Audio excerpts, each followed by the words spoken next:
What would you do if the most important letter you'd ever received arrived on the same day the people you most wanted to share it with decided to make it a reason to abandon you?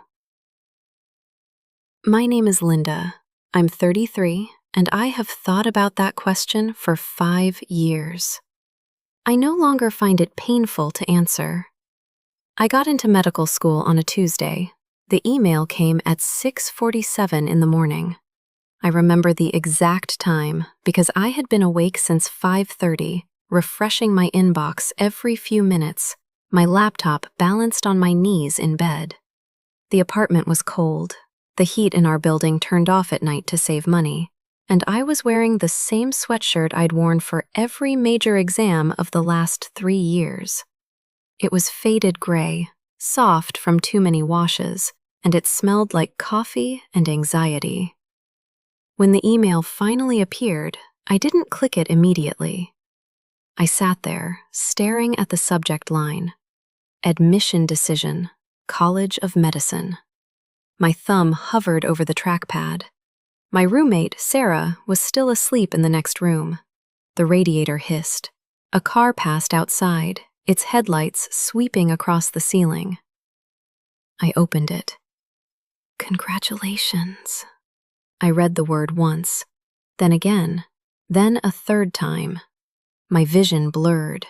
Not from tears, not yet, but from the strange physical sensation of a body realizing it no longer had to hold itself so tight. I read the email 4 times. Each time, the words stayed the same. They didn't disappear. They didn't turn into a mistake. They remained, solid and true, in the stark black font of an official notification. Then I cried. Not the kind of crying you see in movies, the triumphant sob, the arms thrown wide. This was different. This was the specific way that happens when something you've worked for relentlessly for years becomes real. Not triumphant crying, the kind that comes when your body finally releases the years of tension it took to get somewhere. I had spent 3 years in undergrad taking organic chemistry at 8 a.m., working as a medical scribe on weekends, volunteering at the free clinic on Thursday nights, and studying for the MCAT in every spare hour between. I had missed birthdays, holidays, nights out with friends. I had told myself over and over that it would be worth it. And now, in this cold apartment at 6:47 in the morning, I had proof. I called my parents. My father answered on the second ring. I could hear the television in the background, the morning news, the weather report. I could hear my mother's voice somewhere else in the house, asking who it was. "Dad, I got in," I said, my voice cracked. "I got into medical school." There was a pause. Not the pause of someone processing good news. Not the pause of someone overwhelmed with pride. A different kind of pause. The kind that happens when someone is deciding what to say next because what they feel and what they should say are not the same thing. Then he said, "We need to talk in person." Something in his voice was already wrong. I didn't know it yet, but that phone call was the last time I would speak to my parents as someone who believed they were on her side. They lived 40 minutes from my apartment. I drove there that same afternoon, still holding the warm disbelief of the morning, telling myself the pause in his voice was surprise, was pride building slowly, was a man who didn't know how to express the size of what he was feeling. The drive was familiar. I had made it hundreds of times. Past the strip mall with the Chinese restaurant, past the overpass where the highway narrowed to 2 lanes, past the cemetery where my grandmother was buried. I usually listen to podcasts on this drive, but today I turned the radio off. I wanted to remember everything. When I pulled into their driveway, I noticed that my father's car was already there. He worked from home on Fridays, so that wasn't unusual, but the curtains in the living room were drawn, which was unusual. My mother liked sunlight. She always opened the curtains first thing in the morning. I walked up the front steps. The door was unlocked. I stepped inside. The house smelled the way it always smelled: lemon polish, coffee, the faint undertone of whatever my mother had baked that morning. But something else hung in the air, too. Something I couldn't name. Tension, maybe, or the absence of something that should have been there. My mother was already seated on the couch. Her hands were folded in her lap. She wasn't wearing her reading glasses, which meant she hadn't been planning to look at anything closely. She was just waiting. My father remained standing. He was by the window, his back to the drawn curtains. Both of them had the careful expressions of people who had made a decision before I arrived. The kind of expressions that don't leave room for negotiation. "We won't be supporting this," my father said. I didn't understand immediately. I had just told them I got into medical school. I had just achieved the thing we had talked about for years. The thing they had said they were proud of me for pursuing. "Supporting what?" I asked. "Medical school. This path." He sat down in the armchair across from my mother. The distance between them felt deliberate. "We've discussed it. The cost, the time. You'll be 30 before you're finished, and then residency. By the time you're established—" "Dad, I got in!" I heard my voice rising, not with anger yet, but with the desperate need to be heard. "I got into medical school. That's the hard part. The rest is it's just doing the work. And I can do the work." "To a program we cannot afford," he continued, as if I hadn't spoken. "For a career that takes 15 years to build. For a woman who should be thinking about—" And there it was. He didn't finish the sentence, but he didn't need to. The word hung in the air between us, unfinished and unmistakable. Woman. Not daughter, not Linda. Woman. As if my gender was the first fact about me, and every other fact, my grades, my test scores, my acceptance letter, had to be arranged around it.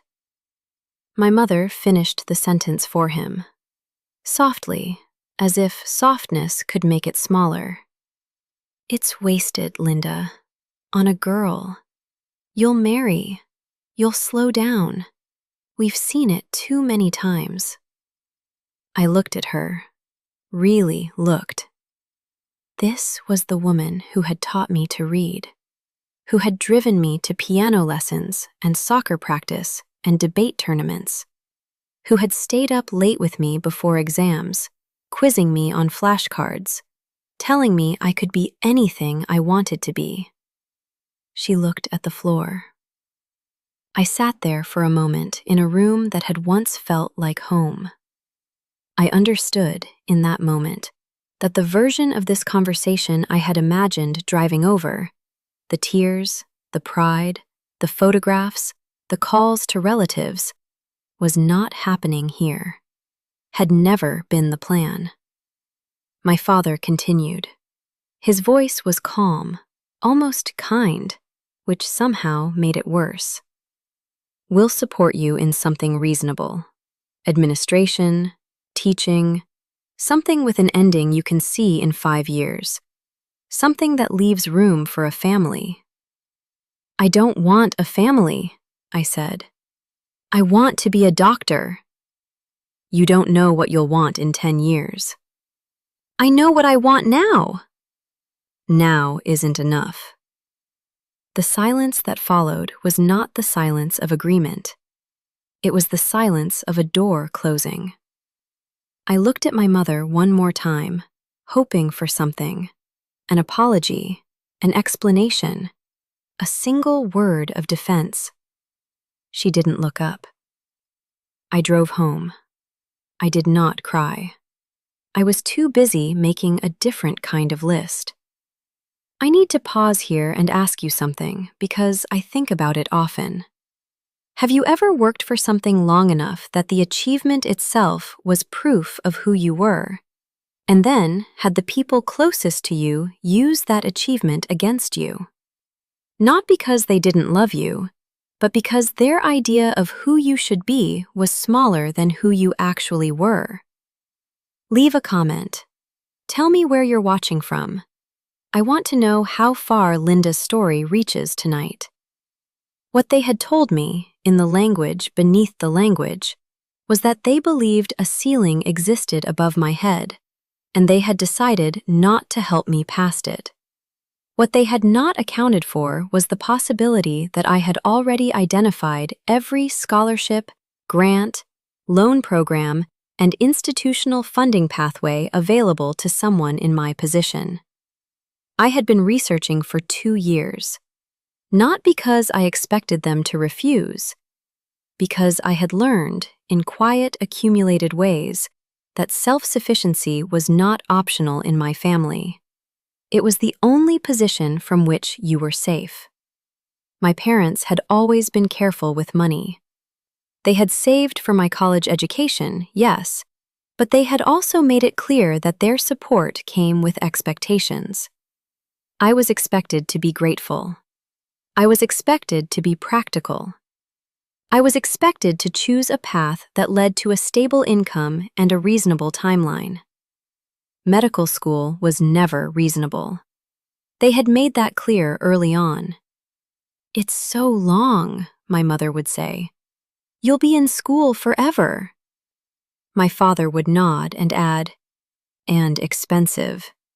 You don't want that kind of debt." I thought they were worried. I thought they were protecting me. I was wrong. I left their support behind me, like a door I closed. Not slammed, closed. There's a difference. Slamming is for people who want you to know they're angry. Closing is for people who have decided to move forward without looking back. The first year was the hardest financially. I covered year shifts as a patient care technician. The shift started at 7 p.m. and ended at 7 a.m.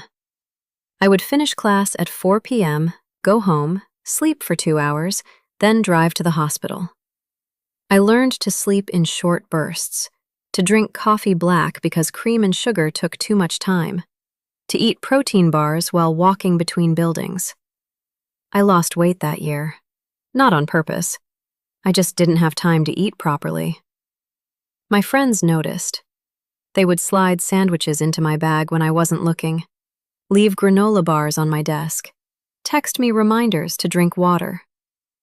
I ate badly and slept less than I should have, and showed up to gross anatomy at 8 a.m. having sometimes not slept at all. The smell of formaldehyde followed me everywhere. I would catch whiffs of it on my scrubs, in my car, on my pillow. It became the smell of survival. I didn't tell my parents where I was or what I was doing. I answered their calls occasionally, kept conversations brief, and when they asked how I was managing, I said I was fine and changed the subject. "How's the job search going?" my mother would ask. "I'm managing," I would say. "Have you considered the teaching program at State? They have a good placement rate." "I'll think about it." I never thought about it. By year 2, something had shifted. Not in them, in the material fact of what I was building. The loans were manageable. I had refinanced twice, found a low interest rate through a program for first-generation medical students. My academic performance had placed me in the top third of my class. I had found 2 mentors, both women, both physicians, who understood what I was navigating in ways I didn't have to explain. Dr. Evelyn Cross was a cardiologist in her 60s. She had been the first woman in her department, the first to hold a leadership position, the first to demand equal pay. She was not warm in the way people expect women to be warm. She was direct, impatient, and ruthlessly efficient. She also kept a bowl of candy on her desk for students who came to her office hours, and she never asked why we were there. She just listened. "You're not the first student I've had whose family didn't understand," she told me once. You won't be the last. The question isn't whether they come around. The question is whether you keep going either way. I'm going to keep going, I said. Good, she said. Then stop wasting energy being angry at them. Save it for the work. I didn't stop being angry, but I did learn to compartmentalize. The anger had its own drawer in my mind, and I closed that drawer when I walked into the hospital. Year 3, I chose my specialty. Cardiology. The heart. The organ that fails without warning and demands the most from the person trying to fix it. The organ that doesn't care about your gender or your family's approval or the ceiling someone else tried to place above your head. The heart either works or it doesn't. There's no room for negotiation. I chose it because it was the hardest thing to become and because I had, by that point, a fairly established tolerance for doing difficult things in conditions that were not ideal. I also chose it because of a patient I met during my internal medicine rotation. His name was Mr. Alvarez. He was 63, a retired bus driver, and he had been admitted with chest pain that turned out to be a blocked artery. I sat with him while he waited for his angioplasty. He told me about his wife, his 3 children, his 7 grandchildren. He told me he was scared. "But you're a woman," he said, looking at my white coat. "A woman, doctor?" "Yes," I said. He nodded slowly. "In my country, we didn't have many women doctors. But my daughter, she's a lawyer. She's the one who told me to come to the hospital. She said, 'Papa, don't be stubborn.'" He laughed. "She's stubborn too. I don't know where she gets it." I held his hand until they came to take him to the procedure room. His artery was successfully stented. He went home 3 days later. I thought about him for weeks. About the way he had looked at me. Not with suspicion, not with doubt, but with a kind of surprised recognition. Like he was seeing something possible that he hadn't seen before. That's what I wanted to do. Not just fix hearts.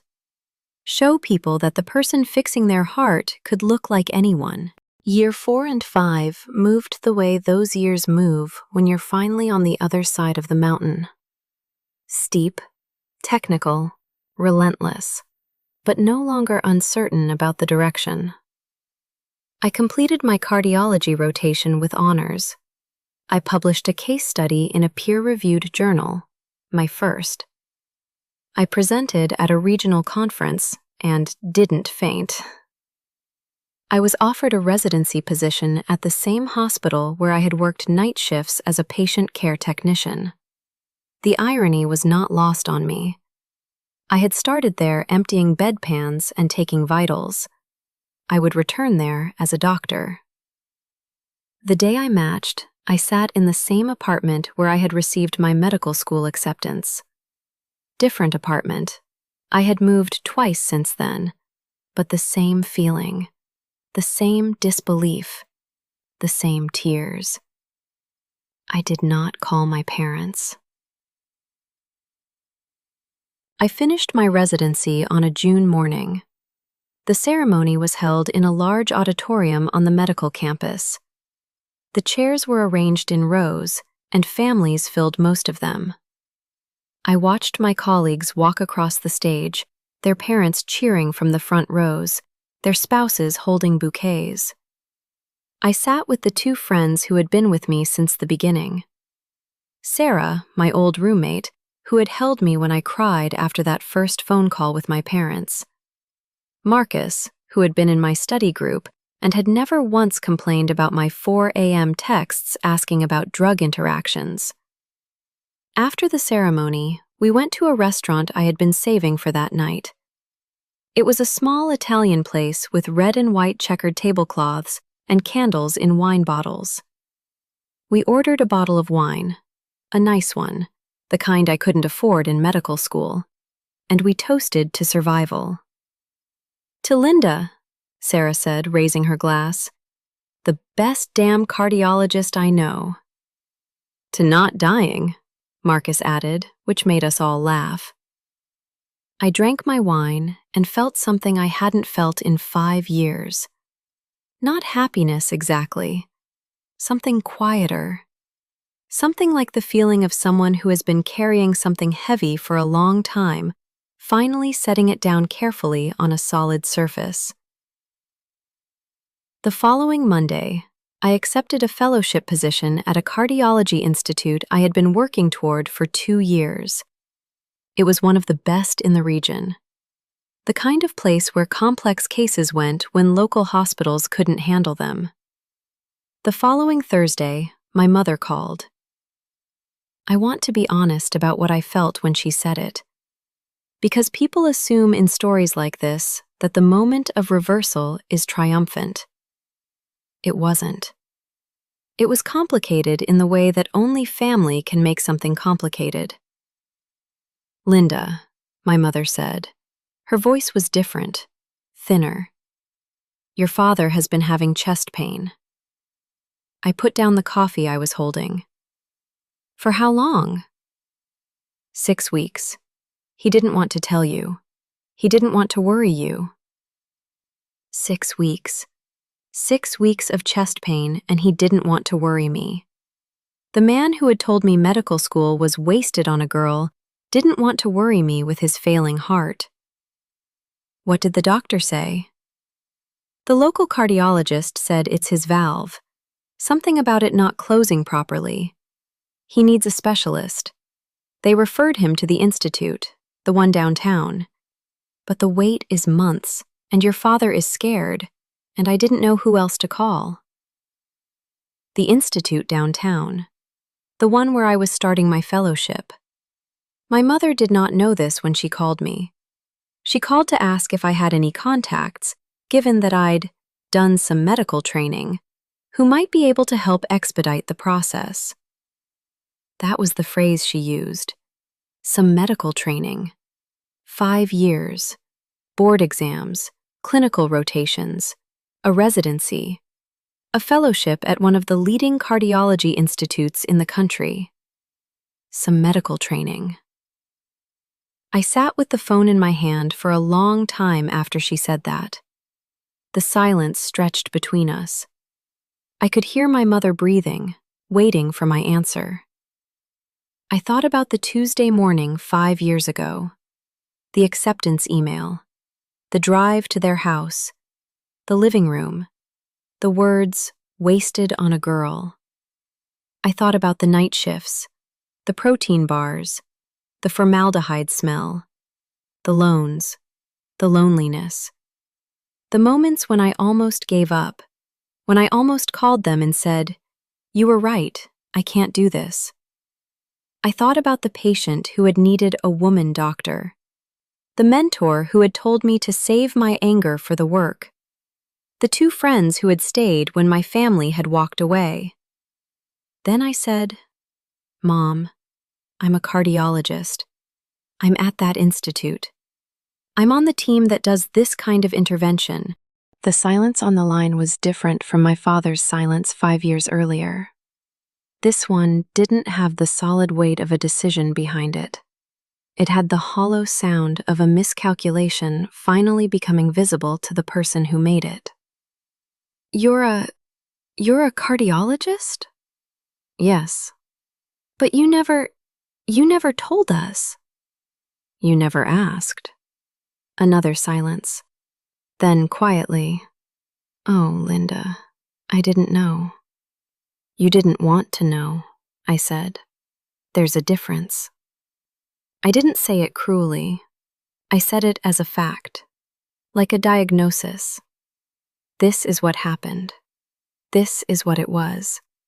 This is what you chose not to see. "Can you help him?" she asked. I closed my eyes. I will tell you what I did, and I will tell you what I didn't do, because both matter equally. I did not refuse to help. My father was sick. Whatever he believed about what medicine was worth when it lived in a daughter, his heart did not deserve to be used as the instrument of a lesson. I had spent 5 years learning to separate the person from the condition. I was not going to unlearn that now. I disclosed the relationship immediately to the clinical team. I walked into my supervising physician's office, Dr. Evelyn Cross, the same woman who had mentored me through medical school, and I told her everything. The acceptance letter, the conversation, the 5 years of silence, the phone call from my mother. She listened. She asked 2 precise questions. Can you be objective about his care? And can you separate your personal history from his clinical needs? I said yes to both. She nodded. You won't be in the room for his procedure. That's not negotiable. But you can be his point of contact for family communication. You can translate. You can advocate. You can be the person who makes sure his family understands what's happening. I agreed to that arrangement. What I did not do was pretend that nothing had happened. The first time I spoke to my father as his family's clinical liaison was over the phone. He was still at home, waiting for his procedure date. My mother had told him where I worked. He knew, when he answered the phone, that he was talking to his daughter and also to someone else. Someone with authority over the information he needed. Hello, Dad, I said. Linda. His voice was different, softer, older. Your mother told me. About the fellowship. About where you're working. Yes. I didn't know. I know you didn't. I explained his condition in clear, precise language. The valve, the insufficiency, the risks of waiting versus the risks of intervention, the success rates, the recovery timeline. I answered his questions. I recommended the care pathway that was correct for his presentation. I did my job. At the end of that first call, my father was quiet for a moment. I could hear him breathing, the same breath that moved through a heart that needed repair. Then he said, You know what you're talking about. Yes, I said. I do. Another silence. Then, Linda, We don't have to do this now, I said. Let's focus on your health. There'll be time for other conversations. I meant that. Not as deflection. As true postponement. There was a conversation coming that would need to happen without the urgency of a diagnosis in the room. This was not that time. My father's procedure was scheduled for a Thursday. I was not in the operating room. I was in the family waiting area, sitting next to my mother, who held my hand the way she used to when I was small. She didn't apologize. Not then. But she didn't look at the floor either. The procedure took 3 hours. I knew every step of it. I knew what the surgeon was doing at each stage. I knew the risks, the possible complications, the statistical outcomes. I knew that my father's heart was in the hands of someone I trusted completely. When the surgeon came out to speak with us, I let my mother ask the questions. I answered only when she looked at me, when she needed a translation of the medical terms into something she could hold. He's stable, the surgeon said. The valve replacement was successful. He'll be in recovery for a few hours, then moved to the cardiac unit. My mother cried. I didn't. I had done my crying 5 years ago. My father's recovery was what the team anticipated. He spent 4 days in the hospital. I visited him twice. The first time, he was still groggy from anesthesia, his sentences sliding into each other.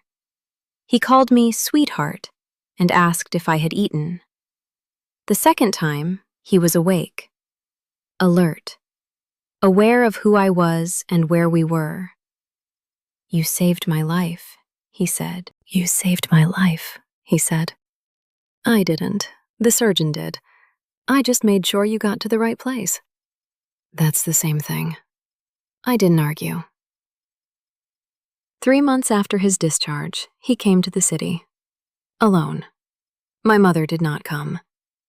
He arrived at the coffee shop I'd suggested, a quiet place near the Institute, where the baristas knew my name and the background music was always too soft to interrupt a conversation. He was smaller than I remembered. Not in stature, but in the specific way people become smaller when a certainty they've held for a long time has been quietly removed. He ordered tea. I ordered coffee. We sat by the window. He said several things. Some of them were close to apologies. Some were explanations dressed as apologies. He talked about his own parents, about the way he was raised, about the things he was taught to believe about women and work and family. I listened to all of them with the patience of someone who has had 5 years to understand the difference between an excuse and a reason. Then I said something I had thought about for a long time. You didn't cut me off because you couldn't afford it. You cut me off because you didn't believe I could do it. And I want you to understand that I did it anyway, not to prove something to you, but because I already knew it was true. Your belief was never the source. I just needed your support, and you chose not to give it. He looked at me with the face of a man encountering an accounting he can't dispute. I was wrong, he said. Flat. Final. The simplest thing he could have said, and also the most honest. I know, I said. I appreciate you saying it. We are not close. I don't know if we will be. Some wounds heal into scars. They don't disappear, but they stop hurting. Others remain tender, responsive to pressure, reminders of where we've been. I went home that afternoon and sat at the window of my apartment. The sun was setting. The city was turning gold. I thought about the Tuesday morning 5 years ago when I sat on the edge of a bed and cried because something I'd worked for had finally become real. I thought about every step between that morning and this afternoon. The night shifts, the loans, the loneliness, the small victories, the patients who reminded me why I started. And I thought, with something that was not quite satisfaction but was adjacent to it. I built this. Every piece of it. In conditions they created and then abandoned. Let them carry that. What I keep returning to in Linda's story is what she did in the space her parents refused to fill. She didn't fight them. She didn't spend the next 5 years trying to prove herself to people who had already decided. She spent it becoming precisely what they said would be wasted. And when the moment came where she held power over something they needed, she did not misuse it. That restraint, caring for her father correctly, disclosing the conflict of interest, stepping back from the procedure itself, that is the fullest expression of what she had become. Not just a cardiologist, a person whose integrity was more important than her injury. She gave him back his health. She did not give him back the 5 years. That is the clearest kind of justice I know. So let me ask you this. If someone who once told you that your dream was wasted someday needed that very dream to save them, what would you do? Where does compassion end and self-protection begin? Leave your answer below. And if this story stayed with you, if you recognized something in Linda that you recognized in yourself, share it. Someone out there is in year 1 of a 5-year decision. They need to know what the other side looks like. I'm Linda, and I became exactly what they said would be wasted.